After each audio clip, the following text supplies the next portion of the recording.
Yes, నిన్న policy అంటే ఏంటి, దాని గురించి కంప్లీట్ డీటెయిల్స్ అనేవి నేర్చుకోవటం జరిగిందండి. ఈ దాంట్లో కూడా గవర్నమెంట్ పాలసీ అంటే ఏంటి, ఏమేమి పాలసీస్ ఎలా ఎవాల్వ్ అయ్యింది, ఇట్లాంటి ఆస్పెక్ట్స్ అన్ని డిస్కస్ చేయడం జరిగింది. ఈరోజు ఆ చాప్టర్ 4 యొక్క కంటిన్యూషన్ అండి.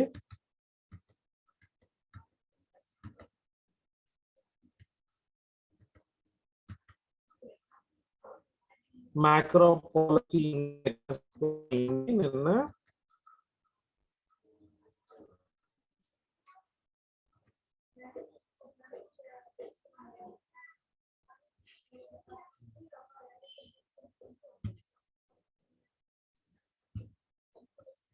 ఇక్కడ వచ్చేటప్పటికి పాలసీ ఎలా ఫ్రేమ్ చేస్తుంది government, how do the government frame the policies అనేదే బిగ్గెస్ట్ ఇష్యూ. ఇక్కడ ఎలా ఫార్ములేట్ చేస్తుంది అన్నదానికి ఒక చిన్న డయాగ్రామ్ ఉంది.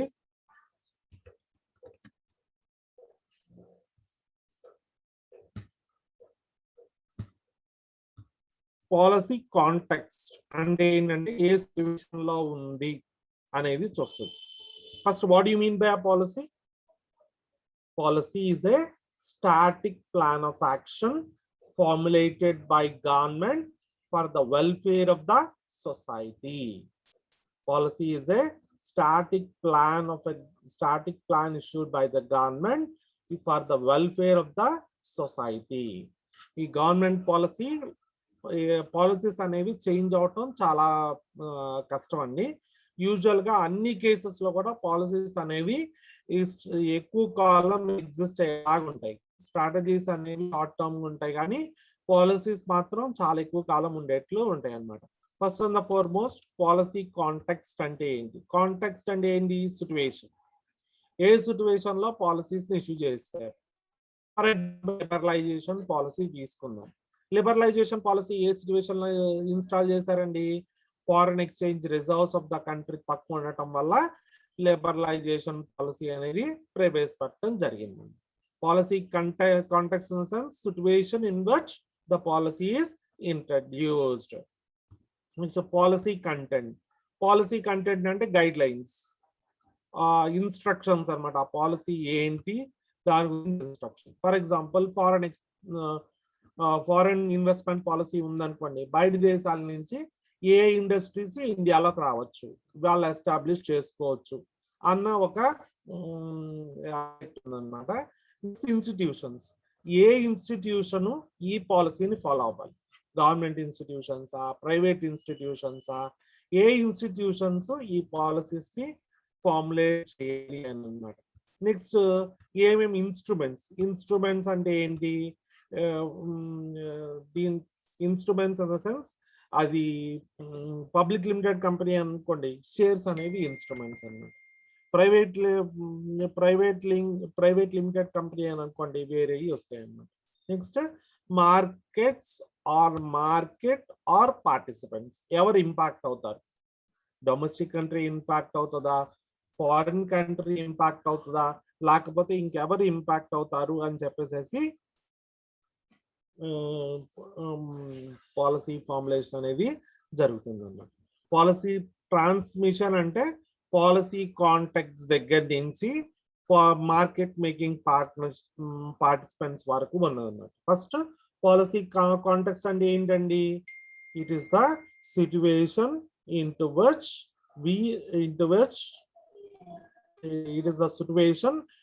which the government is placed to release. For example, liberalization policy ప్రవేశపెట్టారు. ఎందుకు ప్రవేశపెట్టారు? ఫారెన్ ఎక్స్చేంజ్ రిజర్వ్స్ తక్కువ ఉన్నాయి. ప్రైవేటైజేషన్ పాలసీ ప్రవేశపెట్టారు. ఎందుకు? గవర్నమెంట్ దగ్గర మనీ ఎక్కువ లేదని. గ్లోబలైజేషన్ పాలసీ పెట్టారు. ఎందుకు? ఫారెన్ క్యాపిటల్ ఎంటర్ చేద్దాం. Reason behind the policy institution is called as policy context. Policy content అంటే పాలసీలో ఉండేటటువంటి గైడ్ లైన్స్ ఏంటవి. నెక్స్ట్, ఇన్స్టిట్యూషన్స్ అంటే ఈ పాలసీ ఎవరికి సంబంధించింది? ప్రైవేట్ ఇన్స్టిట్యూషన్సా, పబ్లిక్ ఇన్స్టిట్యూషన్సా, గవర్నమెంట్ ఇన్స్టిట్యూషన్సా అన్నమాట. ఇన్స్ట్రుమెంట్స్ అంటే ఈ వేడ్ ద్వారా చేస్తారు. For example, fixed deposit is one of the financial instrument. అలాగే ఇంట్రెస్ట్ రేట్స్ అనేవి ఇన్స్ట్రుమెంట్స్. అలాగే మనకి మ్యూచువల్ ఫండ్స్ అనేవి ఇన్స్ట్రుమెంట్స్, స్టాక్ మార్కెట్ అనేవి ఇన్స్ట్రుమెంట్స్, ఇట్లాంటివి అన్నమాట. నెక్స్ట్ మార్కెట్స్ పార్టిసిపెంట్స్ అంటే ఎవరు ఇంపాక్ట్ అవుతారు, సొసైటీలో అన్ని కేటగిరీస్ ఆఫ్ పీపుల్ ఇంపాక్ట్ అవుతారా, లేకపోతే కేవలం కొన్ని కేటగిరీస్ ఆఫ్ పీపుల్ మాత్రమే ఇంపాక్ట్ అవుతారా అని చూడటం అనమాట. పాలసీ ఫార్ములేషన్ అంటే ఏంటంటే పాలసీస్ ని ఎలా తయారు చేస్తారు, ఏ సిచ్యువేషన్స్ లో తయారు చేస్తారు, వాటి గైడ్ లైన్స్ ఏంటవి, అవి ఇంపాక్ట్ అయ్యే ఇన్స్టిట్యూషన్స్ ఏంటవి, అవి యూజ్ చేసే ఇన్స్ట్రుమెంట్స్ ఏంటవి, దాంట్లో ఎవరెవరు పాల్గొంటారు, ఇవన్నీ కూడా పాలసీ ఫార్ములేషన్ లో, పాలసీ ట్రాన్స్మిషన్ లో ఇంపార్టెంట్ అన్నమాట. ఓకే, చెప్పండి ఇప్పుడు ఎవరన్నా ఈ policy formulation transmission process. Samitha అంటే ఎవరమ్మా? సార్ పాలసీ కాంటెక్స్ట్ అంటే ఏంటమ్మా? సార్ నేను ఇప్పుడే క్లాస్కి వచ్చాను సార్. తేజస్వి లేకపోతే ఎవరో ఒకళ్ళు చెప్పండి. పాలసీ కాంటెక్స్ట్ అంటే ఏంటి, పాలసీ కంటెంట్ అంటే ఏంటి, ఇన్స్టిట్యూషన్స్ అంటే ఏంటి, ఇన్స్ట్రుమెంట్స్ అంటే ఏంటి, మార్కెట్ పార్టిసిపెంట్స్ అంటే ఏంటి. I help you.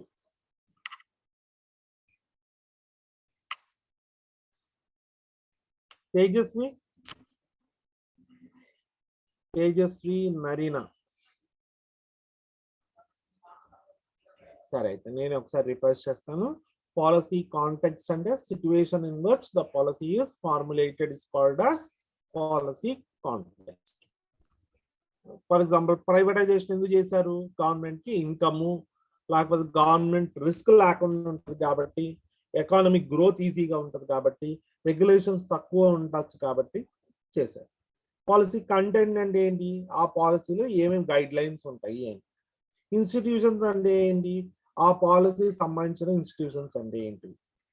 For example RBI అనేది major institution to control any policy which is formulated by government. Next instruments అంటే ఏంటి, ఇక్కడ ఇచ్చారు చూడండి. RBI is the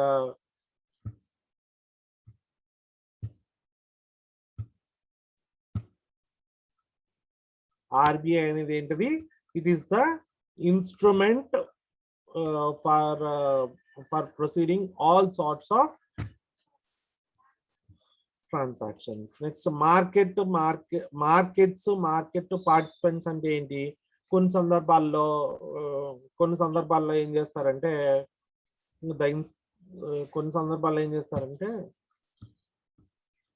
domestic markets consider చేస్తారా, లేకపోతే ఫారెన్ మార్కెట్స్ కన్సిడర్ చేస్తారా, ఇట్లాంటివన్నీ ఉంటాయి అన్నమాట.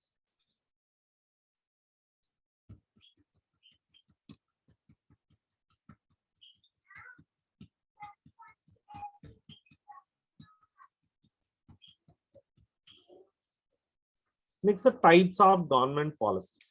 Any types and government policies?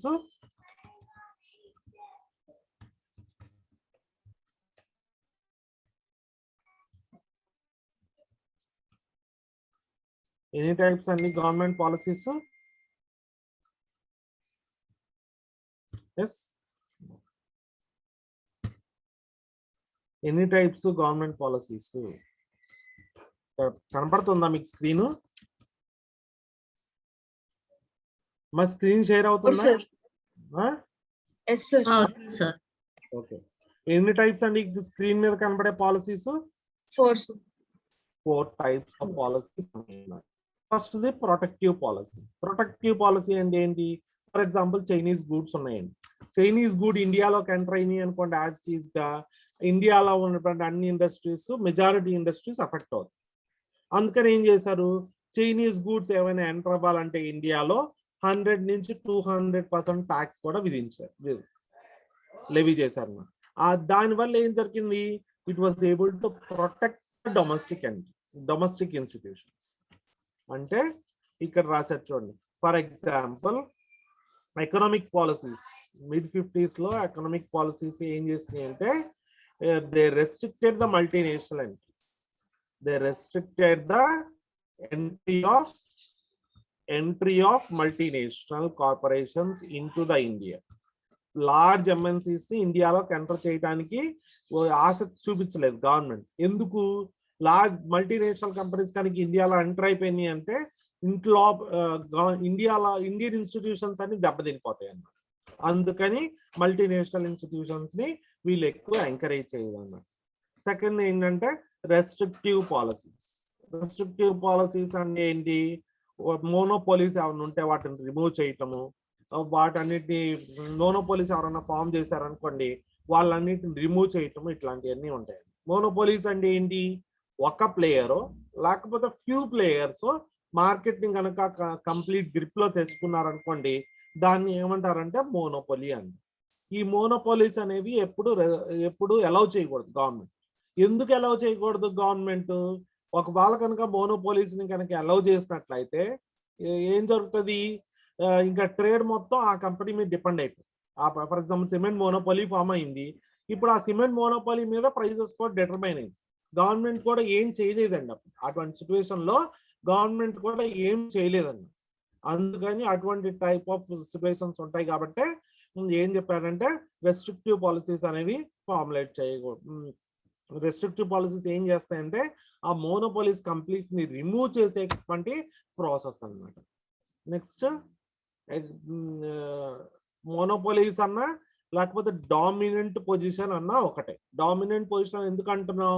ఎందుకంటే ఇవి డామినేటింగ్ గా ఉంటాయి. మిగతా వాటి అన్నిటికంటే ఎక్కువ గ్రిప్ ఓవర్ ద మార్కెట్ ఉంటుంది అన్నమాట. కాంపిటీషన్ ని కిల్ చేస్తాయి అన్నమాట. ఈ మోనోపోలీస్ రెస్ట్రిక్టివ్ ట్రేడ్ ప్రాక్టీసెస్ ని రిమూవ్ చేయటం కోసం MRTP యాక్ట్ అనేది ఒకటి స్టార్ట్ చేశారు అన్నమాట. MRTP యాక్ట్ అంటే monopolies and restrictive trade practices act.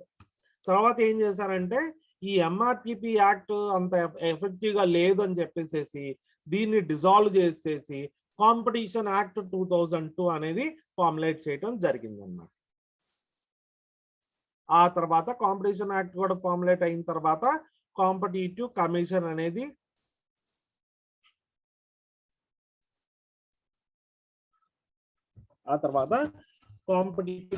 అనేది కూడా స్టార్ట్ చేయడం చూసాను అన్నమాట.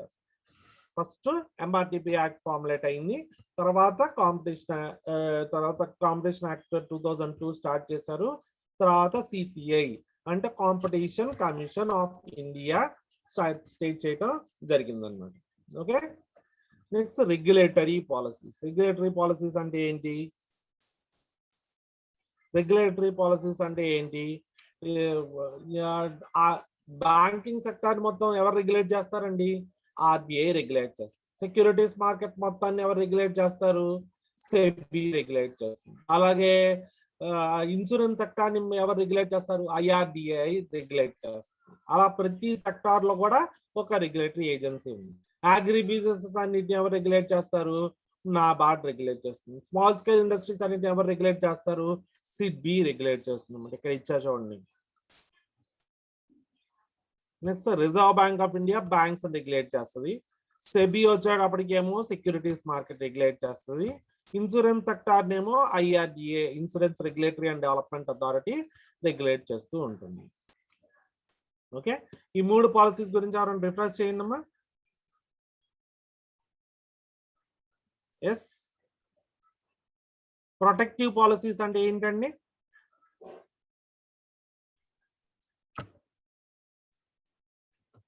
ప్రొటెక్టివ్ పాలసీస్ అంటే ఏంటి? రెస్ట్రిక్టివ్ అంటే ఏంటి? రెగ్యులేటరీ పాలసీస్ అంటే ఏంటి? చెప్పమ్మా.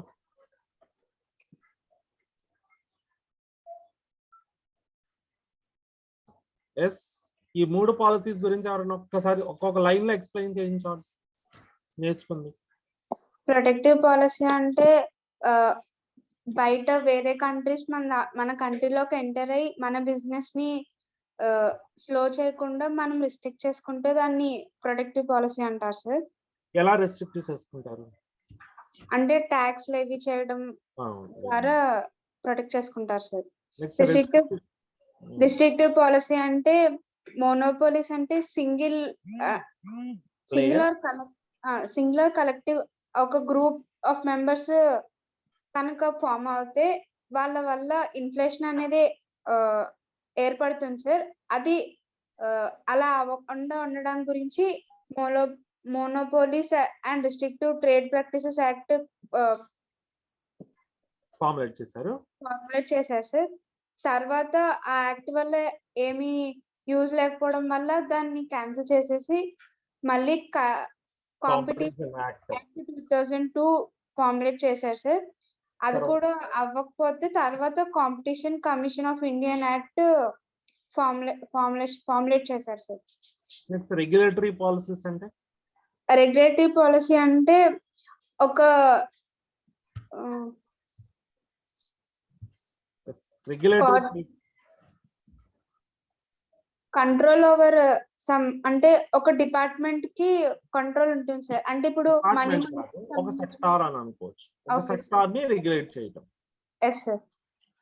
ఆర్బిఐ అంటే మనీ మార్కెట్ కంట్రోల్ చేస్తుంది. ఆ టైప్ ఆఫ్ బ్యాంకింగ్ సెక్టార్ ని కంట్రోల్ చేసేది ఆర్బిఐ. Yes sir. ఇన్సూరెన్స్ ని IRDA. Yes sir. Securities market ని సెబీ. సార్ సెక్యూరిటీస్ మార్కెట్ మొత్తాన్ని సెబీ కంట్రోల్ చేస్తుంది. Next facilitative and development policies అన్నమాట. Fourth policy facilitative and development policy అంటే ఏంటంటే మైక్రో స్మాల్ మీడియం ఎంటర్ప్రైజెస్ ఏవైతే ఉన్నాయో వాటి కోసం పనిచేస్తుంది అనమాట. బెస్ట్ ఎగ్జాంపుల్ వచ్చేటప్పటికి సిడ్బి, నాబార్డ్ ఇవి లోన్స్ ఎక్సెట్రా ఈ కంపెనీస్ కి ఇస్తూ ఉంటుంది అనమాట. అలాగే ఎన్ఎస్డిసి ఒకటి ఉంటుంది, నేషనల్ స్కిల్ డెవలప్మెంట్ కార్పొరేషన్. ఈ పబ్లిక్ సెక్టర్ ఎంటర్ప్రైజెస్ కావాల్సినటువంటి పీపుల్ అందరినీ తయారు చేసి వాటికి పంపిస్తూ ఉంటుంది. Next economic change process. Economic change process అంటే ఏంటి? ఫస్ట్ ది లిబరలైజేషన్ అన్నమాట. లిబరలైజేషన్ అంటే ఏంటి? We already discussed about them. 1991 లో పివి నరసింహారావు అనేవాడు లిబరలైజేషన్ ప్రోగ్రామ్ ని ప్రవేశపెట్టాడు. ఈ లిబరలైజేషన్ ప్రోగ్రామ్ అంటే రెస్ట్రిక్షన్స్ ఏమీ లేకుండా ఉండేటువంటి ప్రోగ్రామ్ ని లిబరలైజేషన్ ప్రోగ్రామ్ అంటారు. అంటే ఏంటంటే ఈ ప్రోగ్రామ్ ఏంటంటే లైసెన్సింగ్ ని పర్మిట్స్ ని ఎత్తేసారు. అంటే ఎవరైనా సరే అప్రూవల్స్ అనేవి చాలా ఫాస్ట్ గా జరగచ్చు. ప్లస్ సిస్టమాటిక్ గానే వెళ్తాయి కానీ with minimum amount of legislations జరగచ్చు. ప్లస్ అడ్మినిస్ట్రేషన్ కంట్రోల్స్ అనేవి చాలా తక్కువగా ఉంటాయి అన్నమాట. Okay, government controls, government interventions అన్ని కూడా చాలా తక్కువగా ఉంటాయి అన్నమాట. ఓకే, లిబరలైజేషన్ అంటే ఏంటంటే removing or loosening the restrictions. ఈ removing or loosening the restrictions లో ఏం చేశారు? లైసెన్సింగ్ పర్మిట్స్ ని రిమూవ్ చేశారు. లైసెన్సింగ్ పర్మిట్స్ రిమూవ్ చేసి ఏం చేశారు? ఏ కంపెనీ అయినా ఎస్టాబ్లిష్ చేయాలనుకుంటే ఈజీగా within days or within hours వాళ్ళకి పర్మిషన్ ఇచ్చేలాగా చూసుకుంటున్నారు అనమాట. నెక్స్ట్ లాస్, రూల్స్, రెగ్యులేషన్స్ అన్నిటిని కూడా తగ్గించేందుకు ట్రై చేశారు అనమాట. నెక్స్ట్ యూజువల్ గా అదర్కి ప్రైవేట్ సెక్టార్ లో రెస్ట్రిక్షన్స్ ఎక్కువ ఉండేవి. ఆ ప్రైవేట్ సెక్టార్ లో ఉన్నటువంటి రెస్ట్రిక్షన్స్ అన్నిటిని కూడా రిమూవ్ చేశారనమాట. నెక్స్ట్ వచ్చేటప్పటికేమో లిబరలైజేషన్ అంటే ఏంటంటే it is a systematic process. Of enlarging and enhancement of freedom of private sector. దీని గురించి చూద్దాం. సిస్టమాటిక్ ప్రాసెస్ అంటే దీనికి ఖచ్చితంగా స్టెప్ బై స్టెప్ ప్రొసీజర్స్ ఉన్నాయి. దీంట్లో ఏం జరుగుతుంది? Enlargement and enhancement. Enlargement of process జరుగుతుంది, ప్లస్ ఎన్హాన్స్మెంట్ అంటే వేటిని ఎన్లార్జ్ చేస్తారు, వేటిని ఎన్హాన్స్ చేస్తారంటే ప్రైవేట్ సెక్టార్ లో ఉన్నటువంటి ఇన్స్టిట్యూషన్స్ అన్నిటినీ స్టార్ట్ చేయాలనుకున్న వాటన్నిటిని పెద్దవి ఆల్రెడీ స్టార్ట్ చేసిన వాటిని ఎక్స్పాన్షన్ వెళ్ళేందుకు అనుమతులు ఇస్తారు. అలాగే number of enterprises private sector లో ఇన్వెస్ట్ చేయాలంటే ఖచ్చితంగా చేస్తూ ఉంటారు అన్నమాట. ఓకే, ఎవరైనా రిఫ్రెష్ చేయండి అమ్మా. లిబరలైజేషన్ అంటే ఏంటి? లిబరలైజేషన్ అంటే రెస్ట్రిక్షన్స్ ని ఐదర్ రిమూవ్ చేయడం లేకపోతే కొంచెం తక్కువగా ఉండడం సార్. దానివల్ల ఎక్కువ కంపెనీస్ ఇన్కార్పొరేట్ అవడం ఛాన్సెస్ ఉన్నాయి. కంపెనీస్ ఇన్కార్పొరేట్ అవుతాయి. పబ్లిక్ అండ్ ప్రైవేట్ సెక్టార్ ఎక్కువగా ఇన్కార్పొరేట్ అవుతుంది. ఈ రెస్ట్రిక్షన్స్ రిమూవ్ చేయడం అంటే లైసెన్స్ త్వరగా ఇవ్వడం, పర్మిట్స్ త్వరగా ఇవ్వడం జరుగుతుంది సార్. ఇవన్నీ చేసినా కూడా అది సిస్టమాటిక్ లోనే ఉంటుంది సార్. దర్ ఇస్ ప్రైవేట్ సెక్టార్ని ప్రోత్సహించేందుకు యూజ్ చేసినటువంటి పాలసీ ఏంటంటే లిబరలైజేషన్. Okay, yes sir.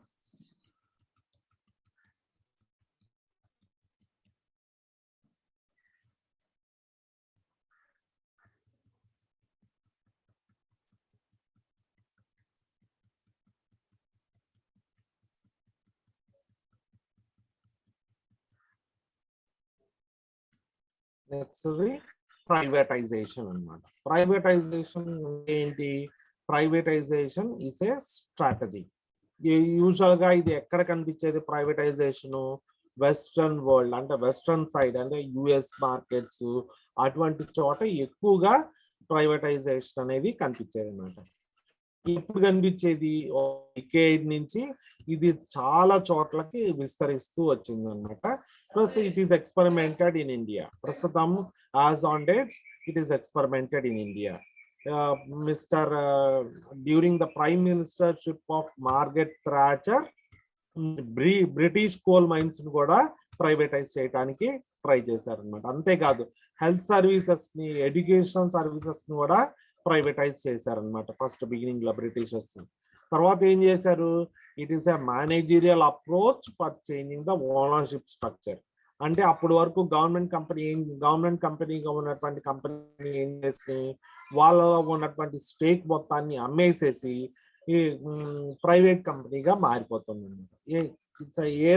దేని గవర్నమెంట్ కంపెనీ అంటారంటే ఏ కంపెనీలో అయితే కనీసం 51% ఆఫ్ ద స్టేక్ ఉంటుందో ఆ కంపెనీస్ ని ప్రైవేట్ కంపెనీస్ అంటారు అన్నమాట. ఈ ఏ కంపెనీలో అయితే 50% హోల్డ్ చేస్తారో దాన్ని ప్రైవేట్ కంపెనీ అంటారు. గవర్నమెంట్ హోల్డ్ గవర్నమెంట్ కంపెనీ అంటారు.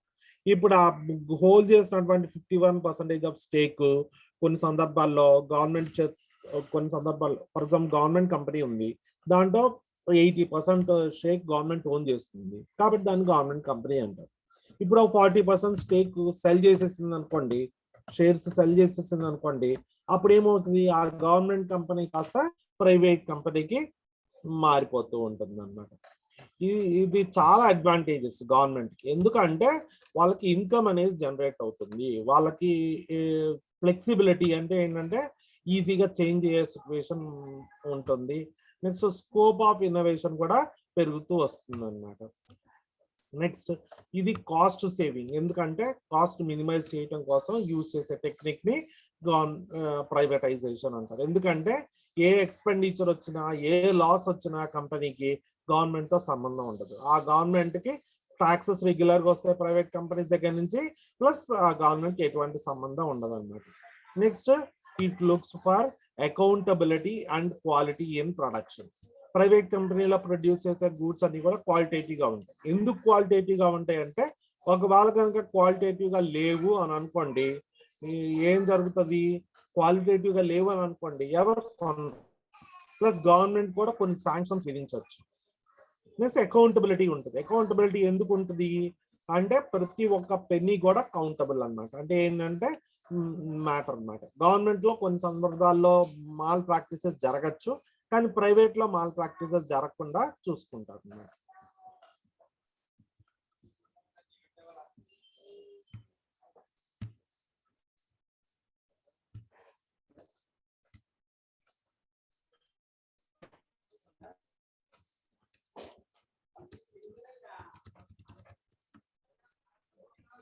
నెక్స్ట్ ప్రైవేటైజేషన్ కాన్సెప్చువల్ గా 4 టైప్స్ కింద చెప్పుకోవచ్చు అన్నమాట.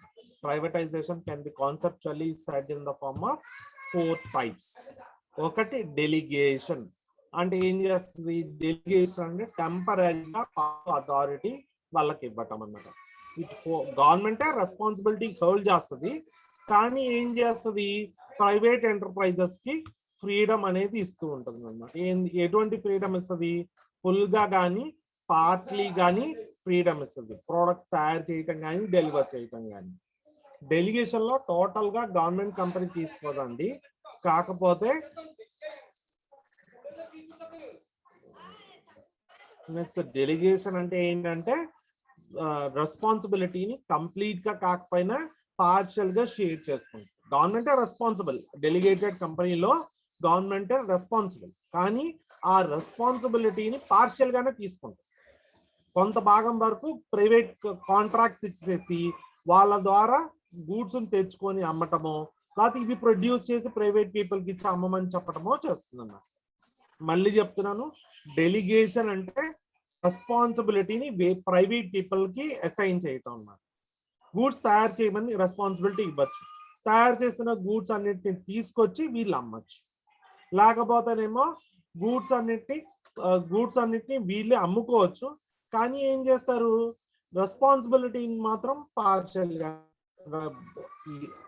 గూడ్స్ తయారు చేయకపోయినా, అమ్మినా అమ్మకపోయినా అల్టిమేట్ రెస్పాన్సిబిలిటీ గవర్నమెంట్. కాకపోతే గవర్నమెంట్ అన్ని పనులు చేయలేదు కాబట్టి కాంట్రాక్ట్స్ ఇచ్చి వాళ్ళ ద్వారా చేయించుకుంటుంది. నెక్స్ట్ డైవెస్ట్మెంట్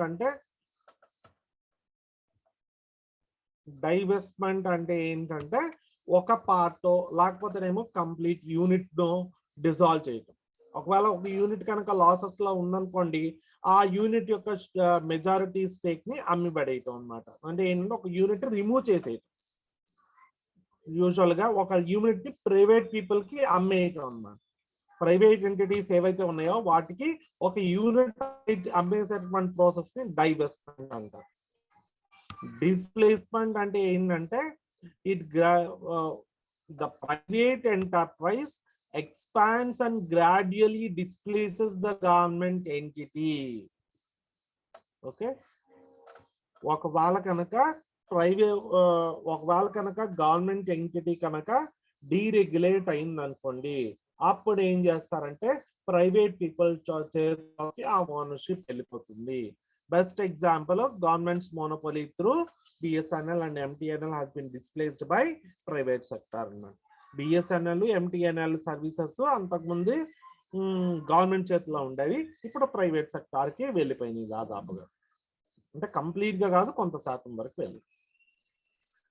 డిస్ఇన్వెస్ట్మెంట్ అంటే ఏంటి, కొంత శాతం షేర్స్ ను, కంప్లీట్ షేర్ హోల్డింగ్ ను వేరే వాళ్ళకి అమ్మేయటం అన్నమాట. ఫర్ ఎగ్జాంపుల్ 70% స్టేక్ ఉంది కాబట్టి దాన్ని గవర్నమెంట్ కంపెనీ అంటారు. కానీ ఇప్పుడు ఏం చేసింది, 70% స్టేక్ లో నుంచి ఒక 50% స్టేక్ అమ్మేసింది అనుకోండి, ఖచ్చితంగా ఏం జరుగుతుంది, ఇప్పుడు ఎంత స్టేక్ మిగులుతుందండి, 20% స్టేక్ మిగులుతుంది. మొత్తం 70%, దాంట్లో 50% అమ్మేసింది. ఇప్పుడు ఎంత అమౌంట్ ఆఫ్ షేర్ హోల్డింగ్ ఉంటుంది గవర్నమెంట్ కి, 20% ఉంటుంది. కాబట్టి ఏం జరుగుతుంది, గవర్నమెంట్ కంపెనీ కాస్త ప్రైవేట్ కంపెనీగా ట్రాన్స్ఫార్మ్ అయిపోతుంది. ఆ షేర్స్ ని అమ్మేసేటటువంటి ప్రాసెస్ డిస్ఇన్వెస్ట్మెంట్ అంటారు. ఒక్కొక్కళ్ళు ఒక్కొక్కటి చెప్పండి అమ్మా. డెలిగేషన్ అంటే ఏంటమ్మా, లేకపోతే నలుగురు ఒక చెప్తాం ప్రాబ్లం. డెలిగేషన్ అంటే ట్రై చేయండి, కష్టమే కానీ ట్రై చేయండి ఒకసారి. డెలిగేషన్ అంటే రెస్పాన్సిబిలిటీ ప్రైవేట్ వాళ్ళకి ఇవ్వటం. ఫుల్ గా ఇవ్వటమా, పార్షియల్ గా ఇవ్వటమా? ఫుల్లీ ఆర్ పార్షియల్లీ గా ఇవ్వటం. నేను అడిగేది ఏంటంటే, ఇక్కడ డెలిగేషన్ చేస్తున్నప్పుడు రెస్పాన్సిబిలిటీ ఎవరిది, వేరే వాళ్ళకి గవర్నమెంట్. Very nice. ఇప్పుడు వాళ్ళకి ఏం చేస్తారు, కాంట్రాక్ట్స్ ఇస్తారు. కాంట్రాక్ట్స్ ఇచ్చి గూడ్స్ ప్రొడ్యూస్ వేరే వాళ్ళ చేత ప్రొడ్యూస్ చేసిన గూడ్స్ కొనటమో, లేకపోతే ఇట్లా కొన్ని యాక్టివిటీస్ మొత్తం వేరే వాళ్ళ చేత చేయించుకుంటారు. కానీ చేయించుకున్న తర్వాత ఇన్స్పెక్ట్ చేసుకొని తీసుకొని ఆ రెస్పాన్సిబిలిటీ బిహేవ్ చేసే మొత్తం కూడా ఎవరి చేతిలో ఉంటది, గవర్నమెంట్ చేతిలో. డైవెస్ట్మెంట్ అంటే ఏంటండి, ప్రైవేట్ పీపుల్ కి అమ్మటం. డైవెస్ట్ అంటే కట్ ఆఫ్ అని అర్థం, మీనింగ్, డిక్షనరీ మీనింగ్. డైవెస్ట్ అంటే కట్ ఆఫ్ అని. డైవెస్టింగ్ అంటే ఏంటంటే ఒక ప్రైవేట్ ఎంటిటీలో ఒక పర్టికులర్ యూనిట్ నో, లేకపోతే ఒక గవర్నమెంట్ ఎంటిటీలో ఒక పర్టికులర్ యూనిట్ నో, లేకపోతే ఒక గ్రూప్ ఆఫ్ యూనిట్స్ నో ప్రైవేట్ పర్సన్ అమ్మేయటం. Government surrenders partial ownership. Surrenders అంటే ఏంటి, అమ్మేయటం. ఒక కంపెనీ మొత్తంలో ఒక యూనిట్ నో లేకపోతే 2 యూనిట్లలో లాస్ వస్తుంది కాబట్టి ప్రైవేట్ పీపుల్ కి అమ్మేసే ప్రాసెస్ ఏమంటారు? డైవెస్టింగ్. డైవెస్ట్మెంట్. డిస్ప్లేస్మెంట్ అంటే ఏంటండి? గవర్నమెంట్ మోనోపోలై, కొంత గవర్నమెంట్ చేతిలో ఉంటుంది, కొన్ని ప్రైవేట్ కి అప్పచెప్పేస్తుంది. బిఎస్ఎన్ఎల్, ఎంటీఎన్ఎల్ ఇలాంటి చాలా వరకు ప్రైవేట్ కి ఇచ్చేసేస్తుంది, కొంత తన ఆధ్వర్యంలో ఉంచుకుంటుంది గవర్నమెంట్. డిస్ఇన్వెస్ట్మెంట్ అంటే షేర్ ను అమ్మడం, 70% లో 20% అలా అమ్మడాన్ని డిఇన్వెస్ట్మెంట్ అంటారు. 20% ఎంతైనా అమ్ముకోవచ్చు. ఉమ్. ఇప్పుడు రంగరాజన్ కమిటీ అని ఒకటి వేసారండి ఆ ప్రాసెస్ లో, లిబరలైజేషన్ ప్రాసెస్ రంగరాజన్ కమిటీ అని ఒకటి వేసారు. దాని ప్రకారం ఏంటంటే గవర్నమెంట్ కంపెనీలో 100% షేర్స్ కూడా ప్రైవేట్ పర్సన్ అమ్మేసుకోవచ్చు. అంటే నాకు గవర్నమెంట్ డిసైడ్ చేసుకొని క్యాబినెట్ అప్రూవల్ కనుక పొందితే గవర్నమెంట్ లో 100% షేర్స్ కూడా ప్రైవేట్ పీపుల్ కి అమ్మేసుకోవచ్చు. అంటే కంప్లీట్ గా గవర్నమెంట్ ఎంటర్ప్రైజ్ అనేది ఎలా మారిపోతుంది? ప్రైవేట్ ఎంటర్ప్రైజ్ గా మారిపోతుంది. ఫస్ట్ బిగినింగ్ లో ఏం చెప్పారు? కేవలం 27% అమ్ముకోవచ్చు అని చెప్పారు. తర్వాత 27% మాత్రమే ఉంచుకోవచ్చు అని చెప్పారు. అంటే 73% అమ్ముకోవచ్చు అని చెప్పారు. తర్వాత 0% ఉంచుకోవచ్చు, 100% అమ్మేసుకోవచ్చు అని చెప్పారు. అంత దారుణంగా లాస్ అనేవి పాస్ చేశారని రంగరాజన్ కమిటీ సిఫార్సు చేసింది. డిస్ఇన్వెస్ట్ అంటే స్టేక్ అమ్మేసుకోవటం. డిస్ప్లేస్మెంట్ అంటే గవర్నమెంట్ ఎంటిటీ కాస్త ప్రైవేట్ గా మారిపోతుంది. డైవెస్టింగ్ అంటే 1 or more units private people కి అమ్మేయటం. డెలిగేషన్ అంటే ఏంటి? డెలిగేషన్ అంటే ఏంటి? గవర్నమెంట్ అనేది గవర్నమెంట్ ఆధ్వర్యంలో ఉంచుకుంటాం. కాంట్రాక్ట్ రూపాన వేరే వాళ్ళకి ఇచ్చి కొన్ని పనులు చేయించుకోవాలి. ఓకే, అర్థమైందండి? నెక్స్ట్ దానికి వెళ్ళినా okay.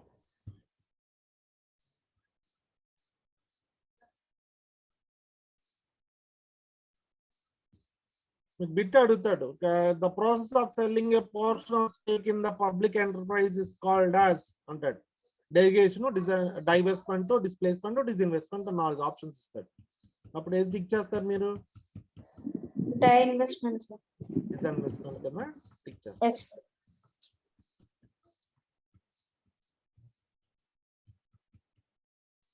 Next inward foreign direct investment. Foreign direct investment into the country is called as inward foreign direct investment. అంటే ఏంటంటే చూద్దాం.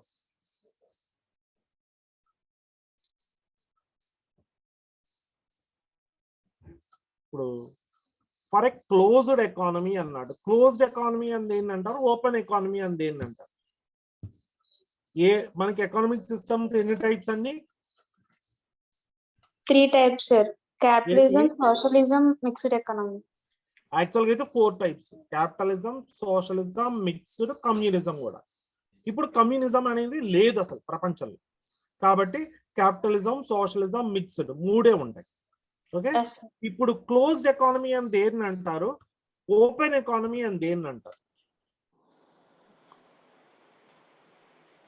Privatisation is called as open economy, closed economy, both, none అని ఇచ్చాడు. ఏం చెప్తారు? Privatization, closed economy sir. Privatised economy అనేది open economy. ఎందుకు అంటున్నామంటే ఎవరైనా సరే ప్రైవేట్ పీపుల్ ఎంటర్ అవ్వచ్చు మార్కెట్ లో. యుఎస్ లోకి వెళ్ళి నేను కంపెనీ స్టార్ట్ చేయడం ఈజీ. అదే చైనాలోకి వెళ్ళి నేను కంపెనీ స్టార్ట్ చేయాలంటే చాలా కష్టం. ఎందుకు? యుఎస్ అనేది క్యాపిటలిస్టిక్ ఎకానమీ కాబట్టి ఈజీగా ఎంటర్ అవ్వచ్చు. అది కానీ చైనా ఇస్ సోషలిస్ట్ ఎకానమీ కాబట్టి ఎంట్రీ అనేది చాలా కష్టం అవుతుంది. Okay sir. Next foreign direct investment అంటే ఏంటంటే it is the capital investment to an enterprise in a nation. బయట దేశాల దగ్గర నుంచి ఇన్వెస్ట్మెంట్ ఇండియాలోకి ఎంటర్ అయ్యేటటువంటి ప్రాసెస్ ని ఫారెన్ డైరెక్ట్ ఇన్వెస్ట్మెంట్ అంటారు. అంటే ఒక ఫారెనర్ ఇండియాలో కంపెనీ స్టార్ట్ చేయాలంట అంటే ఏ క్యాపిటల్ డాలర్స్ ఆ ఫారెన్ కరెన్సీ ఎలా దేంట్లోకి మారుతుంది, రూపీలోకి మారుతుంది. ఓకే, ఇలా అంటే ఏంటి, క్యాపిటల్ అనేది ఎక్కడి నుంచి ఎక్కడికి వస్తుంది, బయట దేశాల దగ్గర నుంచి ఇండియాలోకి వస్తుంది అన్నమాట. దాన్నే క్యాపిటల్ ఇన్వెస్ట్మెంట్ అంటారు. ఎందుకు క్యాపిటల్ ఇన్వెస్ట్మెంట్ అంటారు, because it is meant for a long term investment. ఏదైనా కంపెనీ స్టార్ట్ చేయడం అనేది షార్ట్ టర్మ్ ప్రాసెసా లేకపోతే లాంగ్ టర్మ్ ప్రాసెస్ అండి? Long term process sir. ఎందుకండి లాంగ్ టర్మ్ ప్రాసెస్? కంపెనీ ఇప్పుడు స్టార్ట్ చేసిన వెంటనే డెవలప్ అవ్వదు కదా సార్, అంటే సేల్స్ అవి ఎక్కువ ఉండవు కాబట్టి ఇట్ టేక్స్ టైం కదా సార్. ఇప్పుడు కంపెనీ కష్టపడి స్టార్ట్ చేశానండి, స్టార్ట్ Yes, sir. చేసిన వెంటనే నేను డిజాల్వ్ చేస్తానండి? చేయండి సార్. చాలా ఒక కష్టపడి సర్టెన్ start ఇయర్స్ చేస్తా- వరకు సర్టెన్ ఇయర్స్ వరకు ఉంటుందని మనం ఊహించుకొని కదా సార్ జాయిన్ అవుతాం. అంత త్వరగా డిజాల్వ్ చేసేటట్టు అయితే మనం ఇన్కార్పొరేట్ చేయం కదా సార్. Very nice. ఒకవేళ కంపెనీ నిమిషాల్లో స్టార్ట్ చేసేసి నిమిషాల్లో ఏం చేసే ప్రాసెస్ కాదండి. కంపెనీ స్టార్ట్ చేయాలంటే huge amount of norms follow అవ్వాలి, పర్మిషన్స్ తెచ్చుకోవాలి. తెచ్చుకున్న తర్వాత స్టార్ట్ చేసింది నిమిషాల్లో డిజాల్వ్ చేయటం అనేది ఎవరికి ఇష్టం ఉంది. కాబట్టి it is a capital investment అంటారు. ఈ క్యాపిటల్ ఇన్వెస్ట్మెంట్ ఎక్కడి నుంచి ఎక్కడికి వెళ్తుంది అన్నారు? ఎఫ్డిఐలో ఫారిన్ కంట్రీస్ దగ్గర నుంచి ఇండియాలోకి డైరెక్ట్ కొనటం వల్ల వస్తుంది అన్నమాట. కానీ ఇప్పుడు ఫారిన్ డైరెక్ట్ ఇన్వెస్ట్మెంట్ కొన్ని సందర్భాల్లో ఏం జరుగుతుందంటే కొన్ని సెక్టార్స్ లో ఫారిన్ డైరెక్ట్ ఇన్వెస్ట్మెంట్ అలౌ చేయరు, కానీ కొన్ని సెక్టార్స్ లో అలౌ చేస్తారు. ఈ ఎల్పిజి పాలసీ ప్రవేశపెట్టిన తర్వాత కొన్ని సెక్టార్లు ఏంటి, దాదాపుగా అన్ని సెక్టార్లో కూడా 100% ఫారిన్ క్యాపిటల్ అలౌ చేస్తుంది. అదివరకు న్యూక్లియర్ కానీ లేకపోతేనేమో కోల్స్ మైనింగ్ లో కానీ లేకపోతేనేమో అదర్ ఏరియాస్ లో వెపన్స్ తయారు చేయడంలో కానీ మిలిటరీలో కానీ అలౌ చేసేవాళ్ళు కాదు ఫారిన్ ఇన్వెస్ట్మెంట్. కానీ ఈ మోడీ ప్రభుత్వం రాగానే ఇట్ హాస్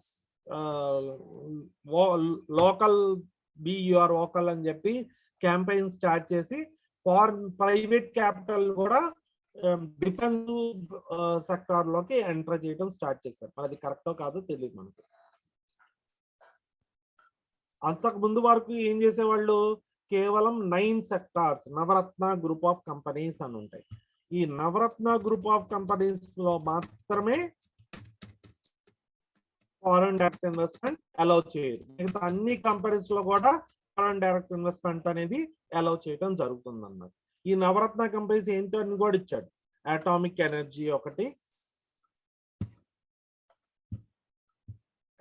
ఎనర్జీ ఒకటి, లాటరీ బిజినెస్ ఒకటి, గ్యాంబ్లింగ్ ఒకటి, చిట్ ఫండ్స్ ఒకటి, నిధి కంపెనీస్ ఒకటి, నెక్స్ట్ అగ్రికల్చర్ లో ఒకటి, హౌసింగ్ అండ్ రియల్ ఎస్టేట్ లో ఒకటి, మ్యానుఫ్యాక్చర్ ఆఫ్ సిగార్స్, ఆల్కహాల్స్, ఇట్లాంటివన్నీ అన్నమాట. ఈ 9 సెక్టార్స్ మాత్రం ఫారెన్ ఇన్వెస్ట్మెంట్ ఎంటర్ చేసేవాళ్ళు కాదు. కానీ ఇప్పుడు ఏం చేస్తున్నారు, ఏ సెక్టార్ లో అయినా they can freely allow the foreign capital in to the country అన్నమాట.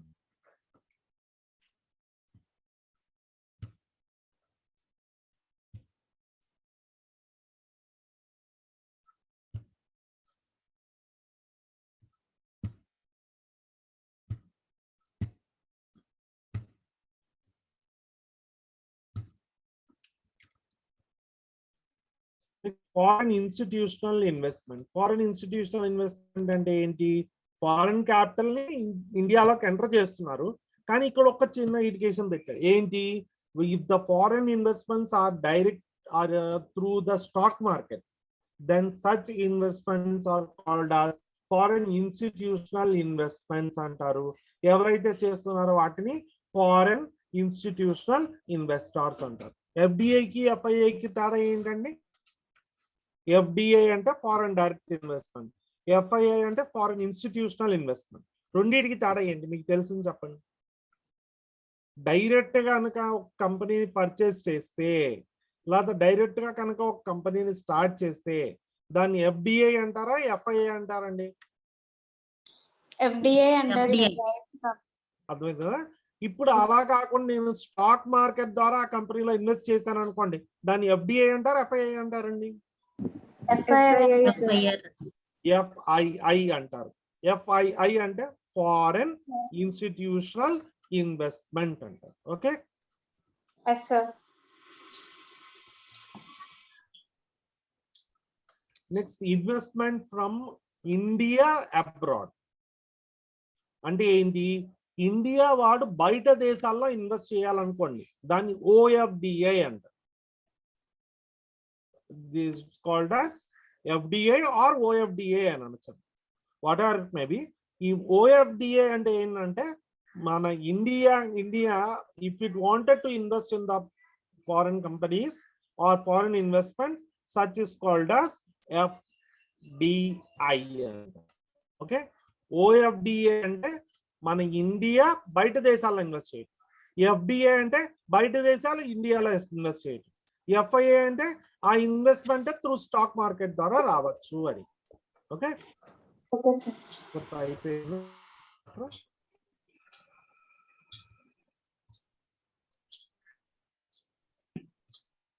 చూద్దాం ఏమన్నా కవర్ అవని ఉన్నాయి.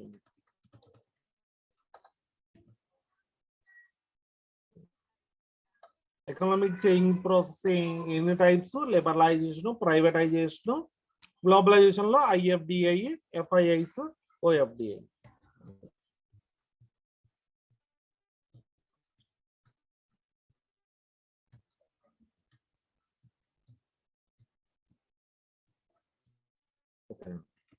Thank you very much. దీంతో మీకు 4th చాప్టర్ అయింది. Okay, yes sir.